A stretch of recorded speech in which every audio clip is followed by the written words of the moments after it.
மூத்த எழுத்தாளரும் பத்திரிகையாளருமான ஞானி நம்மோடு இணைப்பில் இருக்கிறார். அவரிடம் பேசுவோம்.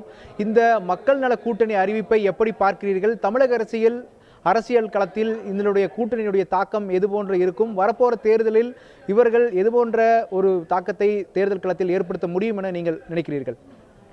நிச்சயமாக தமிழ்நாட்டிலே திமுகவுக்கு மாற்றாக ஏதேனும் ஒரு அணி உருவாக வேண்டும், இயக்கம் உருவாக வேண்டும் என்ற எதிர்பார்ப்பு மக்களிடையே நீண்ட காலமாக இருந்து வருகிறது.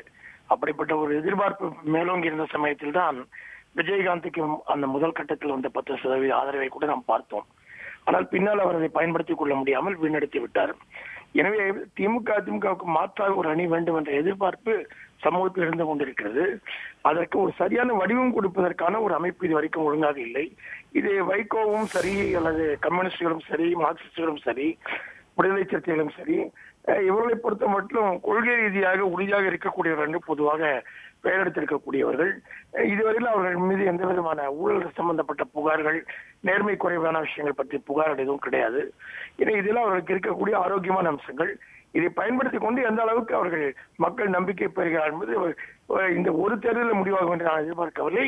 தொடர்ந்து அடுத்தடுத்து வரக்கூடிய பல்வேறு வருடங்களில் அவர்களுடைய செயல்பாட்டை பொறுத்துதான் மக்களுடைய ஆதரவு என்பது பெருகும். இந்த தமிழிசை பேசும்போது அவர் கருத்தை குறிப்பிட்டிருந்தார். இவர்களுக்குள் பல விஷயங்களில் ஒற்றுமை இல்லை, எனவே அவர்கள் இந்த கூட்டணியை தொடருவார்கள் என்பதை மிகப்பெரிய கேள்வியாக இருக்கிறது என்ற ஒரு தகவலை சொன்னார்.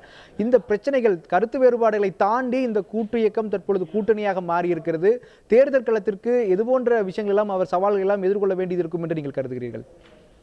நிச்சயமாக தேர்தல் களத்துக்கு அவர்கள் வருகிற போது அந்த அவனியில் இருக்கக்கூடிய 4 கட்சிகளும் யார் யார் எவ்வளவு இடத்துல போட்டியிடுவது, பிறகு மீண்டும் மீண்டும் தமிழ்நாட்டில் இப்போது அண்மை காலமாக குடிக்கக்கூடிய குரல் உங்கள் முதலமைச்சர் வேட்பாளர் யார் யார் என்கிற கேள்விதான்.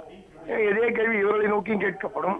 அப்போது உங்கள் முதலமைச்சர் வேட்பாளர் யார் என்றால் திருமாவளவனா, வைகோபால் சாமியா, ஜி ராமகிருஷ்ணனா, முத்தரசனா, யார் உங்கள் முதலமைச்சர் வேட்பாளர் என்று கேட்பார்கள். இதற்கு பதில் சொல்ல வேண்டிய ஒரு சமூக கட்டாயம் இருக்கும்.